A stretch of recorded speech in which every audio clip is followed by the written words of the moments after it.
This week on The Gadget Show.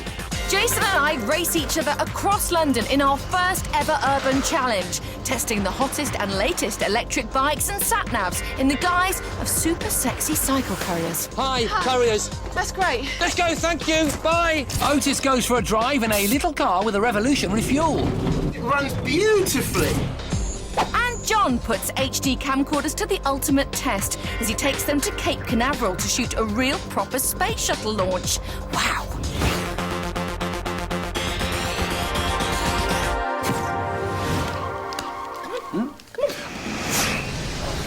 Hello and welcome to The Gadget Show.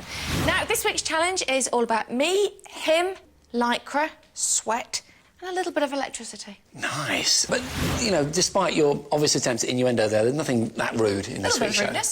All right, maybe a little smidgen. But the point is, this week we're testing tech designed to help you operate more efficiently and move more swiftly through the modern maze that is the urban jungle. We met up bright and early and waited over coffee for the details of our urban challenge. Oh, hello. Steady You're on. much nicer than the guy they normally use. Here we go. Your challenge is to become cycle couriers for a day. Nice. Tomorrow morning. You'll each be given a chain of deliveries across London, starting and finishing at the same point. Whoever reaches the final drop first will be the winner. Go on, then. You better get on and find some tech to help you win. Cycle couriers! So obviously we need a good set of wheels. Yes. We need something to navigate. Lycra. You've forgotten the lycra. You need lycra. I need really good tech because you might be a little bit stronger than me in the old thigh department. Maybe a little bit. It's been said. We decided to use e-bikes or electric bikes because they're ideal for city cycling. They let you pedal like a normal bike but have battery-powered assistance to help take the strain and carry you through the traffic. So we gathered together a whole bunch of the latest and best and brought them all to a local velodrome to pick the ones we thought would give us the winning edge in our big city race. Well, you can't say we haven't got the pick of power-assisted electric bikes. Oh, I feel like a kid in a candy store. Look at these things. They're absolutely beautiful. Let's get testing. Yes. Ready? 3, 2, 1, go. Look at this little machine. Oh. We both knew that our success would depend very much on our choice of wheels, and we only had 3 hours to pick the right ones from a collection of some of the most technologically advanced electric bikes in the world. There were batteries hidden in bags, batteries disguised as water bottles. Bikes which kick in as you pedal. And bikes with throttles. This motor is just on the twist grip. It could not be more straightforward. Bikes with no gears at all and with more gears than you could shake a stick at, like the Powerbike X24. This is a throttle bike and it goes pretty quick. In fact, I reckon if I was at traffic lights, I could get off the mark pretty sharpish. It's got 24 gears, although I guess I'm not going to use all of those in the city, am I? In fact, I might be adding weight for no reason there. Meanwhile, I jumped on the A to B Metro. I've not got as many gears as you, Suze. Yeah? But I have got this little button. They call it the off-road button. As soon as I press it, I get some serious power. You can't go off-road on the challenge, though, can you? Yeah, I know. But look, I have got nice big chunky tyres, almost like motorbike tyres, and disc brakes, which will make me feel confident when I'm dicing it in the rain with the traffic. Yeah, chunky tyres, chunky bike. Rugged tyres, Suze. Rugged bike. She could mock its looks all she wanted, but once she got on it, she'd know just how great a ride it was, and that got me worried. What? Where's the A to B bike? No idea. With Susie none the wiser, I thought it was best to get back on the track. Fortunately for Jason, How's it going? I'd been distracted by the Capo from Cannondale, a company known amongst riders as the world leader in bike innovation. Look at that. Just over 13 kilos. The lightest electric bike here. Let's give it a go. And I'm off. This is light and very, very speedy. But I think for a couriering trip, it might not be the right choice. That's because the seat was shaped like a razor blade. Ow. But it was crucial that we chose the best bike possible, and time was ticking away. This is, I would say, the most luxurious bike we've got here. It's called the Koga. And you've just got to look at the details to appreciate this thing. It's pedal assist. And I've got to tell you, of all the bikes here, it's the only one where you get no sense of the motor actually coming in. You just glide. You just feel stronger. It's super, super smooth. It was a great bike, but was it as good as the A to B? Meanwhile, I'd spotted another potential winner, the throttle-powered Easy Forza. Super, super comfortable. Absolute lovely riding position. Really easy on the legs. Throttle twist. Lovely. This is a definite candidate for the couriering job. I just hoped it had slipped under Jason's radar. Time was running out. We had to make our decision and make it fast. Woo! No, you should have been disqualified before we even started. Why? Because you cheated. I did not. I never cheat. You put your bike in the bush. I put this A to B ruggedised electric bike, hey, with super fat tyres, fabulous suspension, highly sophisticated rear axle motor, with a fabulous battery and overall great design in the bush so that you wouldn't grab it. Yeah, I Where in the know. rules does it say I can't do that? So while Jason was cheating, I chose the Easy Forza, which, like Jason's bike, has got a throttle, which, with the lightest of touches, really gets my wheels going. Before you sensualised that bicycle, I think I stood a good chance with the viewers. So anyway, what was the point of all this? It was so that we could take packages around the streets of London as couriers for a day. So stick around to see who was the Lance Armstrong and who was the Pants Armstrong. And straight after the break, John heads to Florida to test HD camcorders by shooting one of the most extraordinary events on Earth, the launch of a space shuttle. Wow, Space Shuttle Explorer. Very impressive it looks too.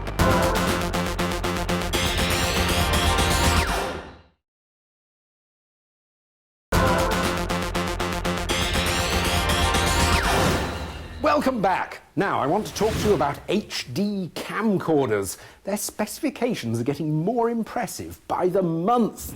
Bigger and better sensors for improved image quality, more memory for longer recording times, better image stabilization for steadier shots. But if you're after the ultimate camcorder, which one's best? Well, to find out, I selected 3 top contenders, and to give them a rigorous testing, I headed across the Atlantic to find something spectacular to film. And that something spectacular was NASA's Kennedy Space Center in Florida. At 7:39 p.m. tonight, the Space Shuttle Endeavour will launch. But before that, I had a day to kill. So to test out my top-end camcorders, I decided to check out the pre-launch atmosphere. First up was Sony's HDR XR 520VE. It boasts a staggering 101 hours of filming time on its 240-gig hard disk. Now, one of the really fun things about the Sony is that it's got built-in GPS, so as long as you're getting a signal, it'll record where you're taking each shot. And with its built-in maps, you can see exactly where you've shot your videos. And with the Sony's 12 times optical zoom and rather good image stabilization, getting long shots was a piece of cake. And there it is, the Kennedy Space Center. Well, here are some very keen rocket fans already set up. Let's go and have a chat. John used to work for the shuttle support crew.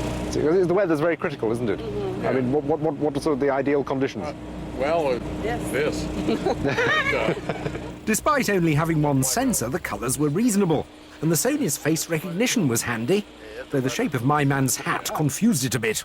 Now I'm going to try the zoom microphone feature, which should help isolate the sounds of my interviewees from the background noise. So, there's a good space shuttle fan. Sir, how do you do? Hello. I was here for the STS-117 Atlantis shot. And it worked reasonably well. The voice came through loud and clear, while the background engine noise was reduced. What was it about the event itself that really makes it worth the wait? Well, I mean, every kid likes fireworks, and you don't get much of a bigger bang. Now we're crossing the bridge to Merritt Island, where the Space Center is and where the launch is going to take place. And at the Space Center's visitor complex, I'd used Panasonic's HDC TM300 with 32 gig of solid-state memory. Wow, Space Shuttle Explorer. Very impressive it looks too. The Panasonic's got 3 separate sensors, unlike the Sony. One for red, one for green, one for blue. They're slightly smaller, but they should give better colours than the Sony. The colours were really natural, and it's the only one of the 3 capable of recording in 1080p high definition. Although the menu could be annoyingly convoluted, it offered loads of options. The Panasonic offers quite a bit more manual control than the other two, and I particularly like this ring round the lens that you can assign to focusing or zooming. But at the end of the 12x zoom, the image stabilisation was noticeably poorer than the Sony's. However, I loved the focus tracking feature. Excuse me, I don't know whether you just look at my face in the screen and touch on it on the touch screen. And then what happens is, wherever I go in the frame, whether I go a long way away from the camera or indeed rush straight up to it, it keeps me in focus and properly exposed. Brilliant. The launch was now only a few hours away, but then disaster struck. 11 lightning strikes hit the area, including one on the shuttle itself. More storms and 2 hydrogen leaks during fueling meant Endeavour's launch was delayed by 4 days. But being British, I wasn't going to let these little things get in the way of my testing. Oh, well, that's a blow. The launch has to be postponed. So I've got to find something else to shoot to test this Canon. Airboat rides.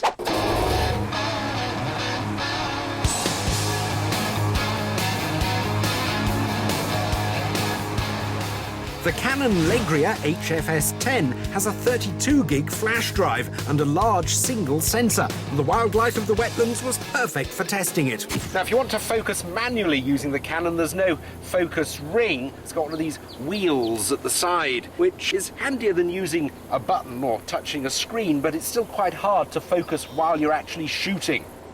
And there was no viewfinder and no touchscreen. However, while colour was a little unrealistic, the images were beautifully clear and crisp, and it dealt with the motion admirably.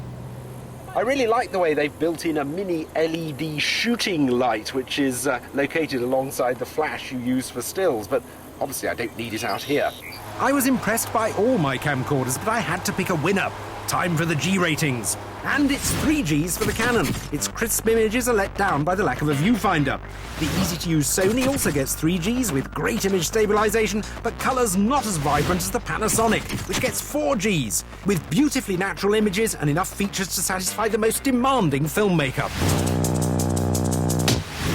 Right, chaps, I've got this new little gadget that I want to test, but it involves us all getting into bed. Nice. OK, so put these manjamas on. Thank you very much. Right, there's yours. Manjamas. Right, boys, I love shake and wake. Me too. I love that. I always shake when I wake. No, this is the I love shake and wake alarm clock. What's good about it is you can set dual alarms. So if you get up at a different time to your partner... You can shake together? You can both have an alarm clock. Or if you want to get up twice. Or if you want to get up twice. Yeah. Or you can obviously listen to the radio when you wake up. You can set your favourite tune on your iPod. So it's everything you would expect from an alarm clock. Or you can wake up to the bed shaker. It's a little vibrating gadget that you put under the pillow or in your bed, and when the alarm goes off, it vibrates you awake. Should we try it? Yeah, let's do it. Night, everyone. Good night, Susie. Good night, Susie. Night. I'm not really feeling very comfortable doing this item. Come on. What's that? That's the shake and wake alarm. Brilliant. That'd definitely wake me up. You could feel that, couldn't you? Very much Look, so. Put it under your pillow. Let's have a look. Yeah, you lie down. You couldn't sleep through that, could you? You couldn't sleep through that, could you? No, you couldn't. I think we better go to this week's Top 5. It's one of John's favourites. It's the Top 5 DAB radios.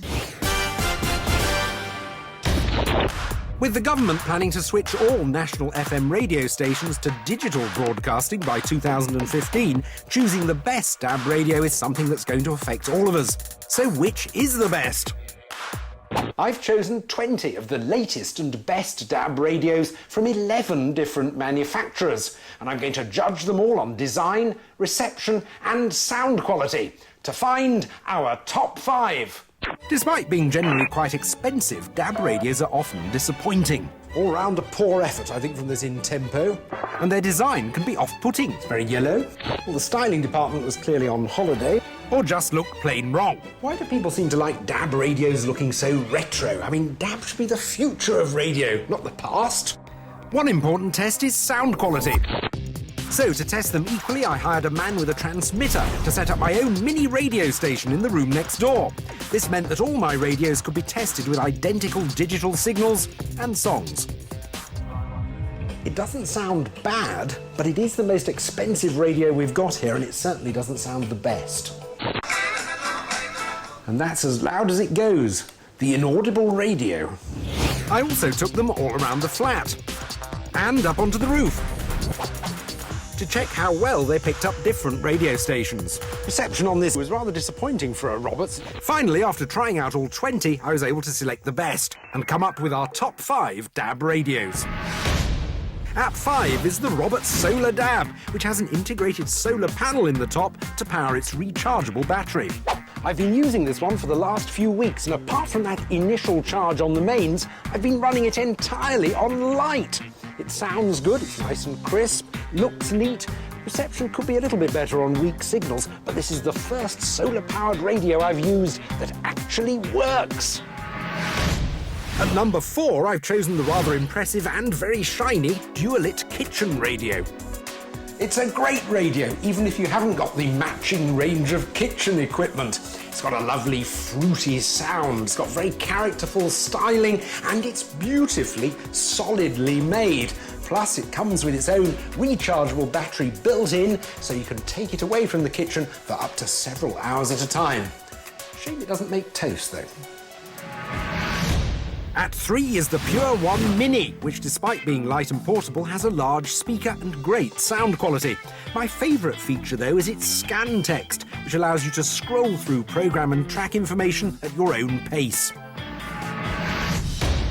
At number 2, it's my second Roberts radio in the top 5, the Ecologic 3. It's very reasonably priced, delivers great sound for the money, it's very easy to use, and the reception's fantastic. Plus, you get 120 hours on a set of batteries. But at number 1, my favourite DAB radio is the Pure Evoke 2S. It sounds brilliant, it's got a good clear OLED display, you can pause and rewind live radio, and you can put some batteries into the back and run it for up to 20 hours away from the mains. All round, it's the Gadget Show's top DAB radio. Time for another short break now, but after that... Otis drives an amazing car on the French Riviera. Kind of feel like you're in a greenhouse. And Jason and I go head-to-head in our urban survival challenge on the streets of big, scary London.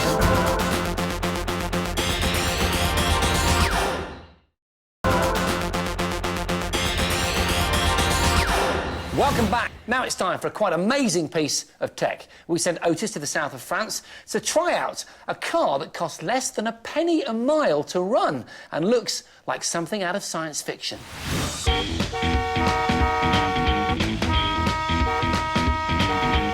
I can't believe he's pulled over in the middle of the street. I mean, he's moving now, but you can't drive through such narrow streets without somebody pulling up, getting in your way. You're stuck in traffic, you're breathing in lots of pollutant fumes. Look at this woman riding the wrong way up the street.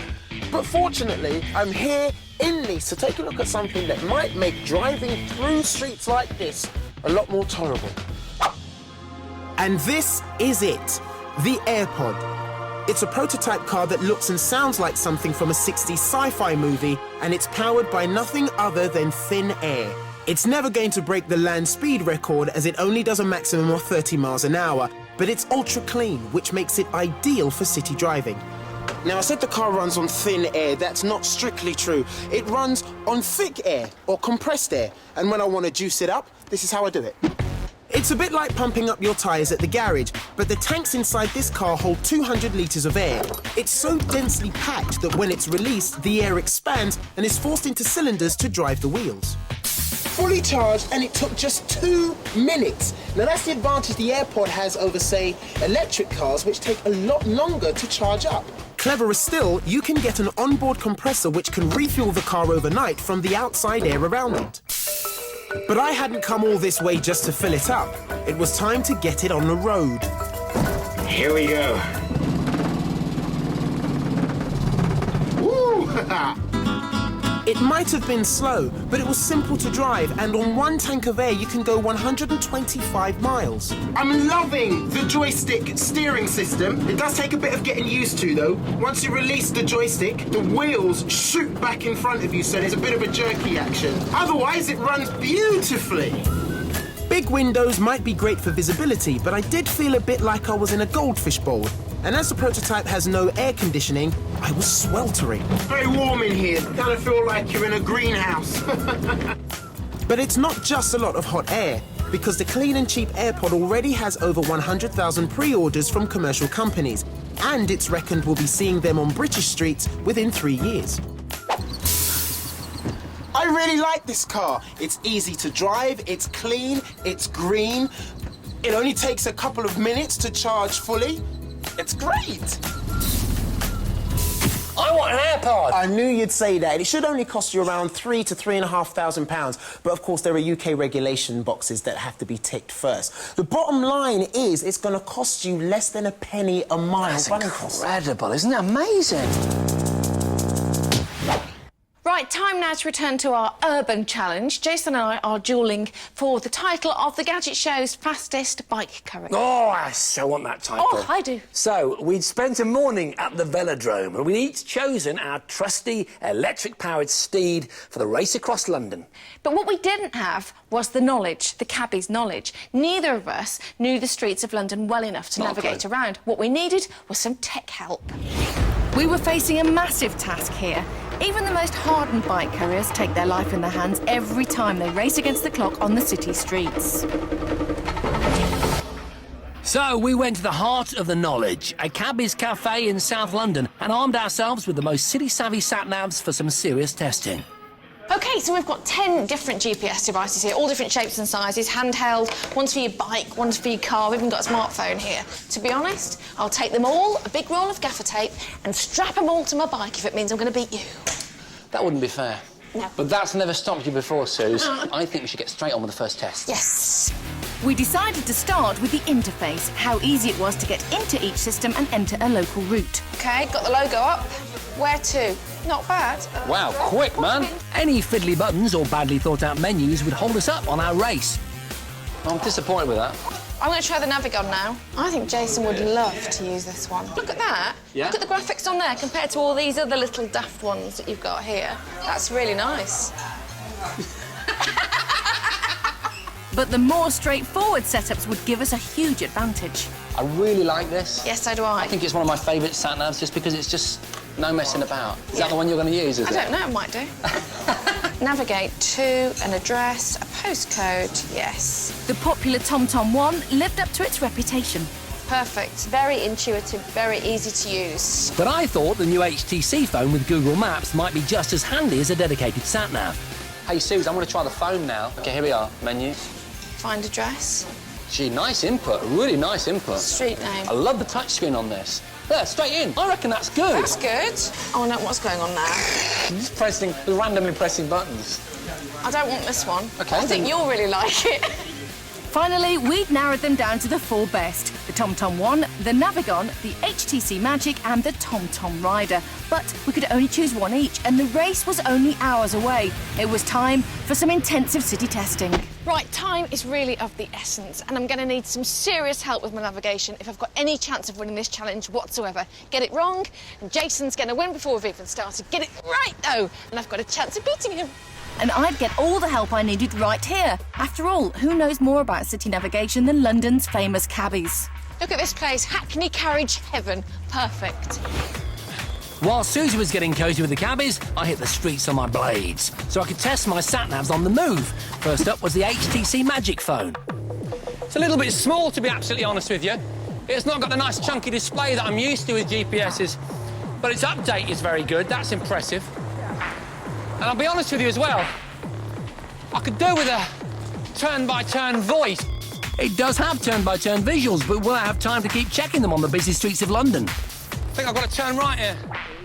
Meanwhile, I was demonstrating the HTC's navigation to my new cabbie friends. Like Jason, they were concerned by the lack of voice commands, and they also felt its local knowledge wasn't half as good as theirs. Here's the map on there to Charing Cross.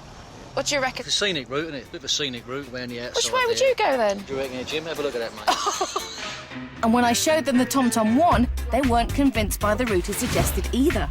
Is that the best you got? Yeah. Yeah, a bit long-winded, isn't it? You know, but nice view. But I was impressed with the TomTom One, and I could hear the voice commands even from my pocket. Turn left here. Brilliant. The sound is easily loud enough to use. Next up was another TomTom, the Rider, designed for motorbikes. But look, with this one, I've got a Bluetooth headset, so I can actually hear the commands while I'm riding along, and it's incredibly intuitive to use. So it's quite simple. Today, with the sun, that's a better sat-nav because you've got a bit of shading. I found the Rider easy to hear, but something had occurred to me. Yeah, I'm pretty confident that Susie is going to go for this because she likes her bike gadgets, but the screen is quite small, so I want to go for something a little bit smarter and a little bit bigger. I hadn't chosen yet. I was still checking out my final sat-nav, the Navigon, with its 3D city map. You can see the 3D there, can't you? Yeah. I don't know, actually. Nice size screen. You know, is 3D just another gimmick, you know, when you want a map just to show you through the streets? Well, that's what I'm thinking. Maybe I should go for something that's just more simple, that just shows me the route. The cabbies weren't convinced by its navigation skills either. It also says the journey's 4 minutes. Monday night, 1 o'clock in the morning, possibly, but... Not on a regular day. No. The Navigon has got some really cool features, like voice control. The idea is that you can speak to it and make it zoom in, but you know what? I don't think that's going to be reliable within the city environment. What I'm excited about and what I'm really looking forward to testing on this machine is its 3D city mapping. Now, that should give me an edge. So I chose the TomTom Rider because I could attach it to my bike, see the screen clearly and hear the instructions via Bluetooth in my headset. Yeah, and I went for the Navigon, basically because it looks like a video game. Oh, and because I've seen 3D displays like this in Japan, and I've been waiting for them to touch down in the UK and really give it a thorough test. Yeah, as long as you're happy. Very happy. OK, so we're all set then for our mission to ride like the wind across London like a couple of turbocharged posties. All that excitement coming up very soon, but first of all, it's time for the Wall of Fame. This week on the Wall of Fame, it's Susie versus Jason in a battle of bar games, but not the computerised variety. We're talking pinball versus table football. After the fruit machine, pinball is the most successful arcade game ever.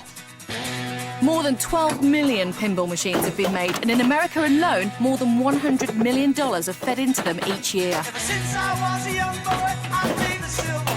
In a world dominated by ultra-sophisticated video games, shooting a small metal ball around a series of neon obstacles may seem rather simplistic. However, it's that simplicity that makes these machines so hugely attractive. All you do is fire the ball into play and then keep it there with a pair of flippers, and that's it. But with all the lights flashing, counters spinning, buzzers whirs and bells going off, it's like having your own personal fairground. Extra ball! Pinball began in the 1930s and was based on the game of bagatelle. You'd launch a ball which would bounce across these pins before eventually landing in a hole, scoring your points. That's why it's called pinball. Get the ball in 2000, you might even get a drink from the barman. But in 1947, flippers were added to keep the ball in play, and the modern pinball machine was born. Throughout the 50s and 60s, you'd find a pinball machine in almost every cafe, diner and bar in America, and millions more across the rest of the globe. It was cool, it was rock and roll. New machines came out every few weeks, adorned with artwork reflecting the pop culture of that moment. With the advent of computers and computer games, rather than dying out, pinball machines reached even greater heights. Some even incorporating computer gaming into the whole pinball experience. Pinball is still cool, and there's still nothing that beats the visceral thrill of keeping these flippers flipping or hearing those buzzers and bells. Pinball is a total legend. Of course, the real gadget king of the bar games is this. Table football, the best way to play the world's most popular sport without the need to wear a nylon shirt, in feasibly small shorts and get very muddy and have a bath with the players afterwards. Which I've always quite liked the idea of, if I'm brutally honest. It began around the start of the 20th century, with a whole heap of different countries all claiming they came up with it first. The French say the game they call Baby-Foot was invented by a bloke called Lucien Rosengart to keep his grandchildren occupied. The Swiss think it was the appropriately named Mr. Kicker who invented the game, they now call Kicker.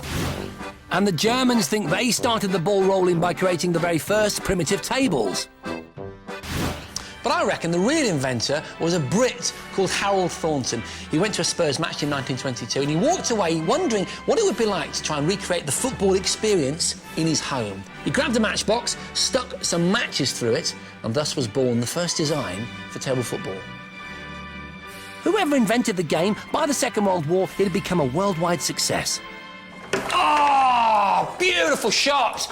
The genius of this game is its simplicity. 4 rods, each with plastic players attached to them in various numbers, which you use to simply put the ball in the back of the opponent's goal, like this. Wait, not my goal, no!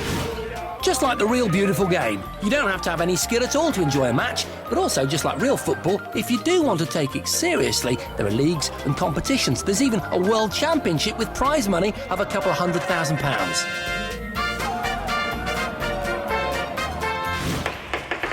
It's clever, it's simple, and totally addictive. Millions of people play it across the world, and for that reason, I think table football truly deserves a place on the Gadget Show Wall of Fame. Goal! Very entertaining. As ever, a couple of questions. Susie, isn't it a bit Billy No Mates there playing pinball on your own? No, because pinball's for up to 4 players, so it doesn't have to be a lonely experience. And look at it, it's just gorgeous. Look at the graphics, it's moved with the times. It really deserves its place on the Wall of Fame. Jason, table football, very popular, but it's not really very gadgety, it's not very techy, is it? I don't think it's quite gadgety. I think there's a simple mechanical prowess to this game, and there's also a reason why it hasn't essentially changed since the 1920s, because it just works. You bang it around and you have loads of fun. Ooh, interesting. It's pretty close, you know. I mean, I came into the studio wanting one thing, and now I've changed my mind. Oh! But I have decided, and the winner is the pinball. Yay! Because you can play it by yourself, you can play it in teams.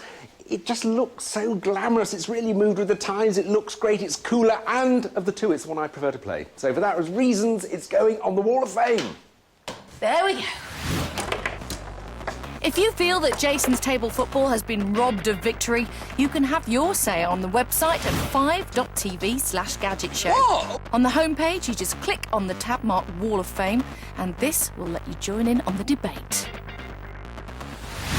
Right, time for the final break in tonight's show, but straight after that, Jason and I reach the climax of our Urban Jungle Challenge in a breakneck race across the hairy streets of London. No way!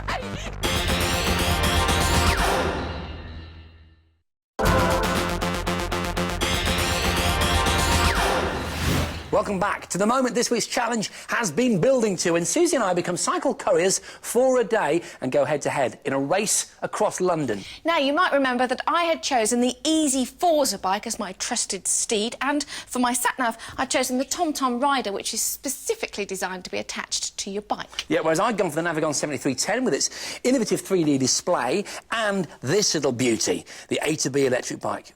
OK, so we donned our cycling outfits, a little bit of lycra for Jace, and we were all set. The day of the race saw us scrambling to get kitted out and find some last-minute tech which could help us clinch a victory. Right, just about ready to rock and roll. I've got my walkie-talkie here so I can hear the instructions from the courier company. TomTom's all set. Got my Bluetooth headset in my helmet so I can hear the instructions in case I don't want to look down, in case I'm speeding along. I've just got to win this challenge, and so I've tricked out the A to B with a whole bunch of bike tech. First of all, look, my Winku bike mirrors with indicators. Absolutely fantastic. And this horn. Look, you pump up this little reservoir here, and it's actually incredibly loud. Now, here's something I think is brilliant. Backpack, but also this Camelback mule is quite special. If I just unzip at the back, look, I can show you. Inside is a 3-litre insulated bladder. Do you mind? Oi! Sorry, Suze, carry on. As I was saying, 3-litre insulated bladder, which contains some water, because I reckon this is going to be quite thirsty work, and he needs to stop to get water. I can just have a sup of this. Job's a good one. Then all we needed were our instructions. Okay. Oh, yeah. Oh, yeah, baby. Oh, yeah. Our delivery route would take us across the city centre. We'd both travel to the first pickup, then go on different routes to make our first drop-off. We'd meet up at the second pickup before both making a sprint finish to the second and final drop-off. You ready? We just had to wait for our call from the courier company. Get it on.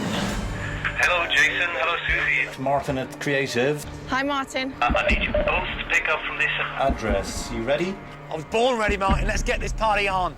number 9 Broadway Street, West 1F. 0 Delta Bravo. Yes, indeedy. My TomTom rider was so easy to program and quick to calculate my route that I was away in seconds. I'm on the way. While I was stranded as my Navigon struggled to find satellites, but eventually I was off. Got it. Okay. Woohoo! My sensitive throttle was a bonus. It's giving me a nice little start off the line, and then I'm away. Can't see Jace. But my A to B felt really responsive and powerful. I was sure I was making up for time my Navigon had lost. So this one? Yep, turning left now. This is it. I'm here. Hang on a minute. No! What are you doing here? No way! Hello? Hi, couriers. That's great. Let's go, thank you. Bye. Our parcels each had a different address. It was time to go our separate ways. Hatton Garden. That's it. Here we go. We were off, me to the north and Jason to the south. But as the traffic got heavier, I started checking my rider's screen. When there's heavy traffic, a little bit difficult to hear the voice controls. But going up hills, my easy Forza came into its own. Actually, I'm using the gears a lot more than I thought I would do. Just it, baby. Meanwhile, I was flying along on my A to B and loving it. This machine is so quick. I mean, it's built like a tank. It looks heavy, it is heavy, but it just shifts. My disc brakes were also coming in handy. Out of the way! And so was my air horn. I'm so much quicker than this guy. So I'm looking for Alexandra Craig Jewellers. The route to my first drop-off was shorter than Susie's, but my sat-nav was really slow and really quiet, so I took several wrong turns. I just don't know where I'm going because I can't hear the sat-nav. And though my route was longer, I'd followed the instructions perfectly. And this is Hatton Garden. Straight up, straight up. There it is. After making my delivery, I was back on the blower to Martin. Martin, this is Susie. I've just dropped off the package. Do you have another pickup for me? Over. Number 9, Cloak Lane. that's EC4 Romeo Uniform. I too had reached my drop-off, but what I didn't know was that Susie had beaten me to it. Martin, just one question. This is Jason, over. Has Susie called in yet? Yes, he has. Right, let's go. Oh, I'm gonna have to get a move on if she's already on her way. Now we were racing to the second pickup, and this time I had the longer run. I needed to get my skates on to catch Susie. But my TomTom was giving me clear and helpful instructions. Come on, Buzz, get out of the way. Although there were some things I couldn't expect it to know. The road is closed. This is frustrating because of that diversion. I'm losing time now. I really feel like I'm behind Jason now. But I needn't have worried too much. The Navigon had become a complete liability. It didn't seem to know where I was at all. It's telling me that I've entered a dead-end street and that I should turn right. This is a disaster. This is an absolute disaster. Despite the closed road, my rider was picking excellent routes and I was well ahead. No! Quick, quick, quick, quick.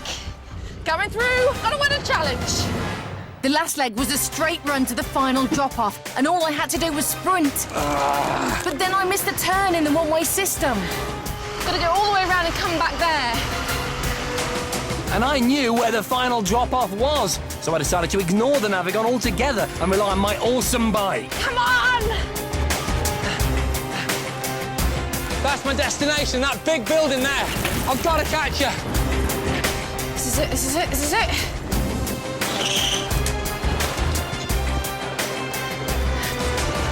Lifts, yeah. Go on, hurry home.